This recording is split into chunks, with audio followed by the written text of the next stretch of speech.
My dear friends and future doctors, एक बार बहुत बहुत स्वागत है। और चूंकि आप लोग को भी पता है री नीट को लेके बहुत सारी असमंजस स्थिति है और ऐसी स्थिति में क्या स्थिति निकल के आएगी वो मैं आपको सबसे पहले बता दूं। लेकिन आप सभी बच्चों का सहयोग चाहिए। आप लोग जरूर जो है वो वीडियो को ज़्यादा से ज़्यादा शेयर कीजिएगा ताकि लोगों तक हम लोग की आवाज़ पहुंचे। अब धीरे धीरे देखो, सारे संगठन जितने भी ऑनलाइन एजुकेटर्स भी दिख रहे हैं या ऑफलाइन दिख रहे हैं, सभी धीरे धीरे कोर्ट की तरफ बच्चों के साथ चल रहे हैं। हम लोग भी जो है अपने एडवोकेट जो हमारे पर्सनल हैं उनसे हम लोग काफ़ी एडवाइस ले चुके हैं। संभवतः ट्यूसडे या मतलब मंडे या ट्यूसडे तक हम लोग भी जो है इस पे बच्चों के साथ पीआईएल दर्ज करने का बिल्कुल तैयारी कर रहे हैं। तो चूंकि अभी तक जो स्थिति बन रही है मैं उसके हिसाब से आपको चला दूं, क्योंकि बहुत सारी चीज़ें देख के हम लोग को गड़बड़ी हो रही है, जिसमें हम लोग कुछ विशेष पॉइंट भी रखने जा रहे हैं। जिसमें सबसे ज़्यादा और सबसे मोस्ट इंपॉर्टेंट पॉइंट जो मुझे लगता है वो ये लगता है, एक तो कि भैया जिसने फॉर्म पहले भरा उसके रैंक ऊपर। ये पूरे दुनिया में सबसे पहला कोई एग्जाम होगा कि इस तरह का, जिसने फॉर्म पहले भरा उसके रैंक ऊपर दिए गए हैं। इसके अलावा दुनिया में ऐसा कोई एग्जामिनेशन नहीं होगा जहां इस तरह की कहीं भी स्थिति आपको दिखेगी। अगर ऐसा ही था तो आप नोटिफिकेशन बता देते, लोगों में एक दौड़ पड़ पड़ती कि भैया पहले मैं फॉर्म भरूंगा, पहले मेरा रैंक आएगा। इस तरह का सूचना है तो संभवतः इस तरह की चीजें जो है वो, इससे गलत चीज तो कुछ हो ही नहीं सकता।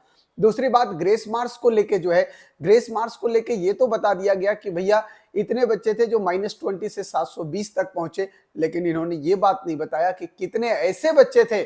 67 में इन्होंने क्लियर किया कि 44 बच्चे जो थे वो ग्रेसिंग के वजह से, 4 नंबर के ग्रेसिंग के वजह, जो 4 नंबर मिला बोनस उसके वजह से 720 पहुंचे। इतने बच्चों को ग्रेस दिया गया। एक आंकड़ा तक इन्होंने जारी नहीं किया कि कितने ऐसे बच्चे हैं जो 710 पे पहुंचे हों, 714 पे पहुंचे हों, 715 पे पहुंचे हों, 700 नंबर पे ग्रेस की वजह से पहुंचे, और कितना से कितना ग्रेस हुआ, ये मुद्दा हम लोग भी रख रहे हैं।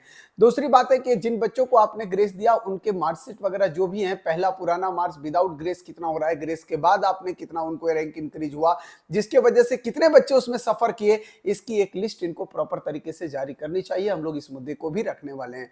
तो सबसे पहले मैं बता दूं कि इस टाइम बहुत सारी बात चल रही है। हम लोग के वकील से भी बात हो रही थी, हमने पूछा भी कि सर आजकल सुप्रीम कोर्ट जो है वो छुट्टी पे चल रहा है तो कैसे क्या होगा। तो उन्होंने एक अपनी अच्छी राय दी कि यार वैकेशन जो है हर एक साल जब सुप्रीम कोर्ट इस टाइम बंद रहता है उस टाइम वैकेशन बेंच बैठती है।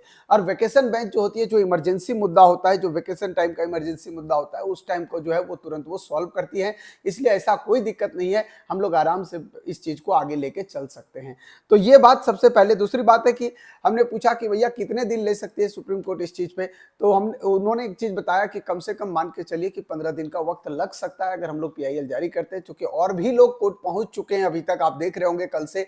तो हमें लगता है कि जितने ज्यादा दबाव हम लोग हर एक लोग अगर डालेंगे तभी इसका रिजल्ट निकल सकता है। और संभवतः जो चीज हुआ है बच्चों के साथ ये होने का नहीं है। और मैं आपको सही बता रहा हूं, बहुत सारे लोग बहुत कैलकुलेशन कर रहे हैं कि सर 1500 बच्चे ही तो हैं तो हमारा रैंक 1500 ही तो पीछे जाएगा। ऐसा बिल्कुल नहीं है।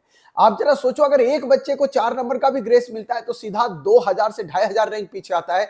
अगर उसको 50 नंबर का ग्रेस मिल गया है, 40 नंबर का ग्रेस मिला है, तो सीधा का सीधा आप समझ सकते हो कि दूसरे बच्चों के रैंक पे कितने हजार तक पीछे बैकअप पड़ सकता है।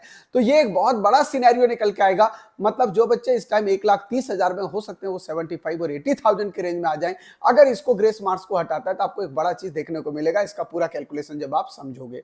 दूसरी बात यहां पे जो है, एक बहुत इंपॉर्टेंट बात है कि क्या एज ए टीचर मैं जा सकता हूं सीधा पीआईएल फाइल करता हूं, तो नहीं कर सकता हूं, क्योंकि फंडामेंटल राइट मेरा नहीं बनता है। अगर आर्टिकल 32 को भी देखें तो आर्टिकल 32 के अकॉर्डिंग अगर आपको लगता है कि फंडामेंटल राइट का वायलेशन कर रहा है तो आप पीआईएल दर्ज कर सकते हैं। लेकिन चूंकि सेकेंड पार्टी आप स्टूडेंट है, इसलिए आप मेरे साथ चलोगे, मैं उसके बिहाफ पे आपके साथ चल के जो है इसको आगे बढ़ाऊंगा। तो आप लोग भी हमारे साथ जुड़िए, सब लोग जुड़ रहे हैं। बहुत अच्छा लग रहा है कि कल अलग सर ने भी अपने तरफ से जो है वो एक कोर्ट में जो है वो पिटिशन जारी किया है। मैं समझ रहा हूं कि संभवतः अलग सर की तरह ही सारे कोचिंग, जो बड़े बड़े कोचिंग है जहां बहुत ज्यादा नंबर ऑफ स्टूडेंट पढ़ रहे हैं, वो भी सारे फ्रंट पेज पे आए, फ्रंट पेज पे आके बच्चों की हेल्प करें। क्योंकि इस टाइम बच्चे पैनिक हो रहे हैं, बच्चों को समझ में नहीं आ रहा है कि एमबीबीएस का सपना जो मैंने देखा था वो बीएमएस तक भी जाके सिमट नहीं पा रहा है। ऐसी स्थिति में बच्चा क्या करे, तो संभवतः मैं यही सोचूंगा। दूसरी बात, पेरेंट्स को भी बोलूंगा कि चूंकि ये पैनिक सिचुएशन है और ये पेंडेमिक की तरह है, जैसे आप 2020 में पेंडेमिक से सफर कर रहे थे, संभवतः ये बच्चों के लिए उससे भी बड़ा पेंडेमिक है। वहां पे जो है वो बच्चा जो है है वो 2-4 दिन में लोग जो है वो डेथ कर जा रहे थे, यहाँ तो लोग घुट-घुट के जी रहे हैं। और ऐसी स्थिति में जो है वो संभवतः ये एक बहुत बड़ा मतलब मुझे लगता है कि इम्पैक्ट करेगा बच्चों के माइंडसेट पे कि अगले साल ड्रॉप करना है, नहीं करना है, आगे पढ़ना है, नहीं पढ़ना है। दूसरी बात है कि मुझे लगता है अगर रीनीट की बात आती है, अगर बोनस नहीं हटते, अगर बोनस हटा के नहीं, बोनस की बात हटा दी जाती है सीधे, रीनीट की बात आती है, तब क्या होगा? अगर रीनीट की बात आती है तो मुझे लगता है मिनिमम उनको 15 से 20 दिन का वक्त देना पड़ेगा, बच्चे पढ़ाई के टच से बाहर हैं। दूसरी बात, अभी मैं देख रहा था मॉर्निंग में कि ओएमआर सीट हटा दिया गया है एमसीसी की साइड से, इसका मतलब कुछ ना कुछ जो है वो चीजें चेंज होने की संभावना हो सकती है और संभवतः इस दबाव का असर भी है, चूंकि अभी से लेकर देख रहा हूं, अभी आप 2 दिन में अगर आप देखेंगे तो 2 दिन में बड़ा भूचाल आया है, सारे सोशल मीडिया भी इस पे आए। कल हाईकोर्ट का, कलकत्ता हाईकोर्ट का मैंने बताया अभी था कि 10 दिन का जो है वो उन्होंने जवाब मांगा है कि 10 दिन में जवाब दे कि किस बेसिस पे आप काउंसलिंग आगे कराना चाहते हैं। क्या आप जो एडमिशन देंगे वो प्रोविजनल देंगे या एकदम एक्चुअल एडमिशन देंगे? अगर प्रोविजनल देंगे तो कोर्ट का आदेश आने के बाद वो एडमिशन हट भी सकता है। ये सारी चीजों पे अभी चर्चा चल रही है, संभवतः मान के चलिए बच्चों के हित में ही रिजल्ट आने वाला है। आप लोग भी अपनी राय जरूर कमेंट बॉक्स में रखिएगा, वीडियो को लाइक करके ज्यादा से ज्यादा शेयर कीजिएगा और कमेंट करके जरूर बताइएगा कि क्या रीनीट होना चाहिए या नहीं होना चाहिए।